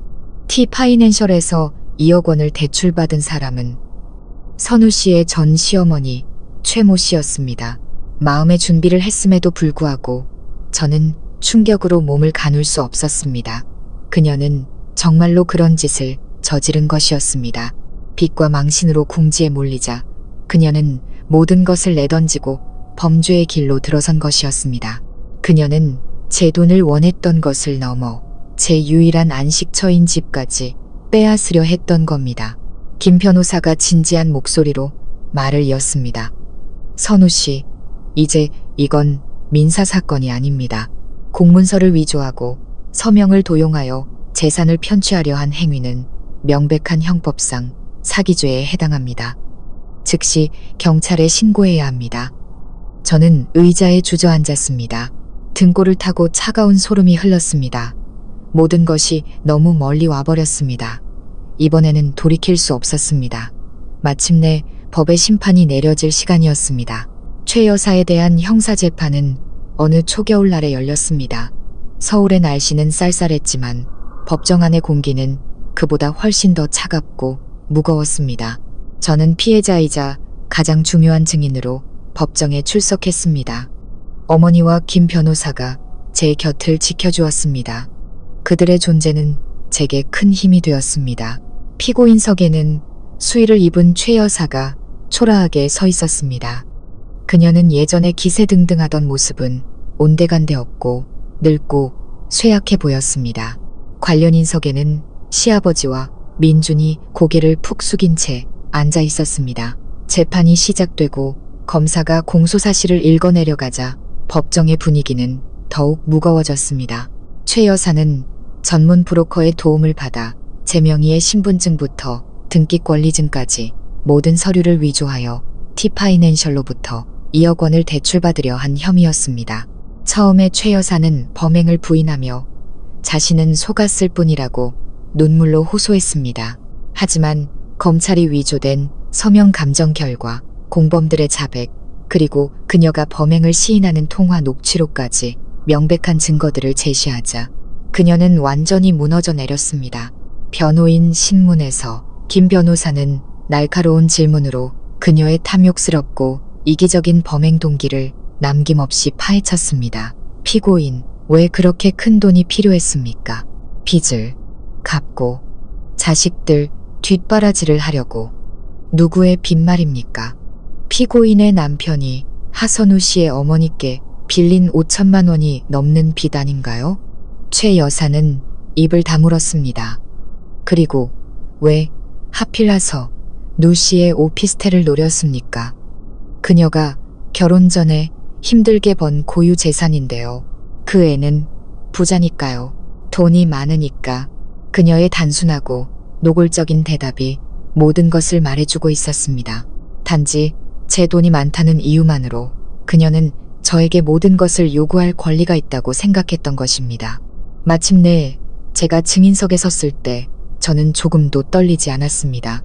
저는 지난 2년간 시댁에서 겪었던 부당한 대우와 모욕, 재산 피해에 대해 담담하게 진술했습니다. 과장도 거짓도 없이 오직 사실만을 말했습니다. 며느리의 도리를 다하려 했지만 배신과 상처만 돌려받았던 한 여자의 진실을. 제 진술이 끝났을 때 법정은 깊은 침묵에 빠졌습니다. 판사조차 그들의 비상식적인 행동에 고개를 절레절레 흔들었습니다. 휴정 후 재판부는 최종 판결을 내렸습니다. 재판장의 목소리가 법정에 장엄하게 울려 퍼졌습니다. 피고인 최 모 씨의 범행은 법으로 보호되는 개인의 재산권을 침해했을 뿐만 아니라 공문서를 위조하여 사회 질서를 어지럽힌 중대한 범죄임이 인정된다. 이에 재판부는 피고인에게 사기죄를 적용하여 징역 3년을 선고한다. 또한 남편 박모 씨와 아들 박민주는 범죄 사실을 알고도 묵인한 죄가 인정되어 각각 징역 1년 6개월에 집행유예 3년을 선고한다. 징역 3년. 최 여사는 판결을 듣자마자 그 자리에 쓰러졌습니다. 이번에는 누구도 그녀를 일으켜주지 않았습니다. 시아버지와 민주는 잿빛 얼굴로 얼어붙었습니다. 집행유예라는 판결은 그들의 인생에 평생 지워지지 않을 주홍글씨가 될 것이었습니다. 마침내 정의가 실현되었습니다. 법정을 나오며 올려다본 겨울 하늘은 눈부시게 푸르렀습니다. 아주 오랜만에 저는 비로소 시원하게 숨을 쉴 수 있었습니다. 시간이 흘러 재판이 끝나고 1년이 지났습니다. 제 삶은 완전히 새로운 궤도에 올랐습니다. 저는 지점장으로 승진했고 바쁘지만 보람 있는 하루하루를 보내고 있었습니다. 좋은 친구들을 사귀고 다쳤던 마음도 조금씩 열기 시작했습니다. 과거의 상처는 여전히 남아 있었지만 더 이상 저를 아프게 하지는 않았습니다. 그저 저를 더 강하고 현명하게 만들어주는 교훈이 되었을 뿐입니다. 저는 전 시댁 식구들의 존재를 거의 잊고 살았습니다. 가끔 지인들을 통해 그들의 비참한 소식을 전해 들었습니다. 최 여사가 수감된 후 시아버지와 민주는 좁고 곰팡내 나는 단칸방에서 살고 있다고 했습니다. 집행유예 전과 때문에 민주는 제대로 된 직장을 구하지 못하고 막노동으로 하루 벌어 하루 살고 있었습니다. 시아버지는 늙고 병들어 몸져 누웠고 기생충 같던 미나와 민수도 기댈 곳이 없어지자 뿔뿔이 흩어졌다고 했습니다. 그들은 최 여사가 여기저기서 빌린 사채 빚 때문에 빚쟁이들에게 시달리다가 결국 그 단칸방에서도 쫓겨나 노숙자 신세가 되었다고 합니다. 결국 그들은 정부의 도움으로 사회복지시설에 보내졌다는 소식을 들었을 때 제 마음은 아무런 동요도 없었습니다. 통쾌하지도 불쌍하지도 않았습니다. 그것은 그들이 스스로 선택한 결말이었습니다. 인과응보, 삶의 그 법칙은 단 한 번도 틀린 적이 없었습니다. 어느 날 밤 잠자리에 들렸는데 모르는 번호로 전화가 걸려왔습니다. 망설이다 전화를 받자 쉰 목소리가 들려왔습니다. 나야, 민준이야. 저는 침묵했습니다. 1년 만에 듣는 목소리였습니다. 내가 너한테 전화할 자격 없는 거 알아. 하지만 더 이상 전화할 곳이 없어. 아버지가 위독하셔. 어머니는 감옥에 계시고 제발 아버지 약값이라도 할 수 있게 돈 좀 빌려줄 수 없을까? 정말 마지막으로 부탁할게. 그의 애원하는 목소리에도 제 마음은 조금도 흔들리지 않았습니다. 제가 모욕당할 때 침묵하던 그의 모습, 그의 가족들이 저를 착취할 때 동조하던 그의 모습, 제가 배신당했을 때 나약했던 그의 모습이 생생하게 떠올랐습니다. 저는 심호흡을 하고 단호하게 말했습니다. 민준 씨, 잘 들어. 나와 당신, 그리고 당신 가족 사이엔 이제 아무것도 남지 않았어. 정도, 미련도. 당신은 성인이니 당신 부모님은 당신이 책임져야 해. 다시는 나를 찾지 마. 이게 당신과 하는 마지막 통화야. 저는 그의 대답을 듣지도 않고 전화를 끊고 번호를 차단한 뒤 전원을 꺼버렸습니다. 그날 밤 저는 꿈도 꾸지 않고 깊은 잠을 잤습니다. 그것이 진정한 끝이라는 것을 알았습니다. 가장 가느다란 마지막 끝마저 완전히 끊어졌습니다. 민준의 마지막 전화가 있고 몇 주 뒤 어머니가 저를 보러 서울에 오셨습니다. 주말 오후 우리는 오피스텔 발코니에 앉아 차를 마시며 도시의 풍경을 바라보았습니다. 평화롭고 따뜻한 시간이었습니다. 갑자기 어머니가 제 손을 잡으셨습니다. 어머니의 눈에는 사랑과 함께 약간의 미안함이 담겨 있었습니다. 선우야, 사실 너에게 고백할 게 있단다.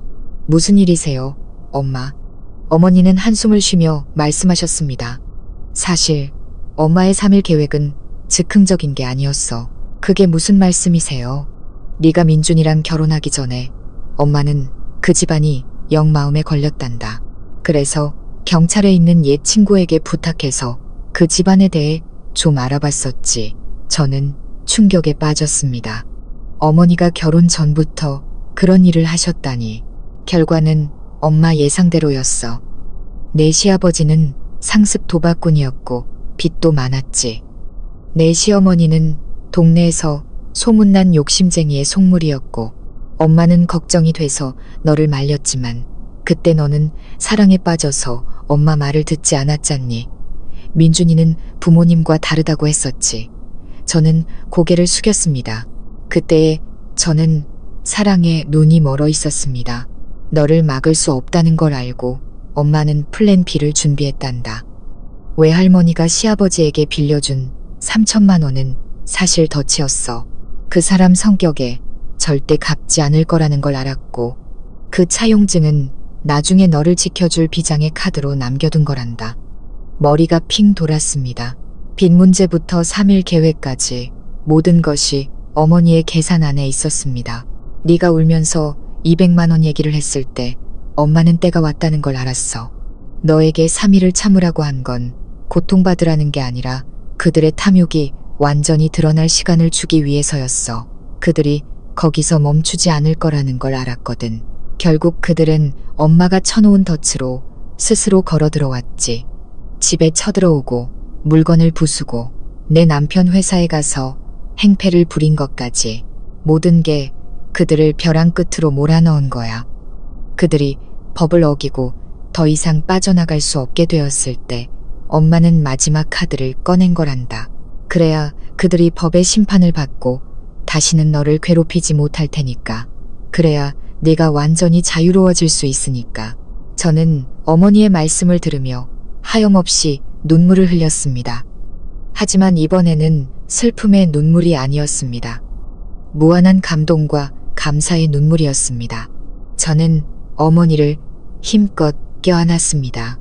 엄마, 왜 저 때문에 이렇게까지 고생하셨어요? 어머니는 다정하게 웃으며 제 머리를 쓰다듬으셨습니다. 바보 같은 소리. 넌 내 딸이잖니.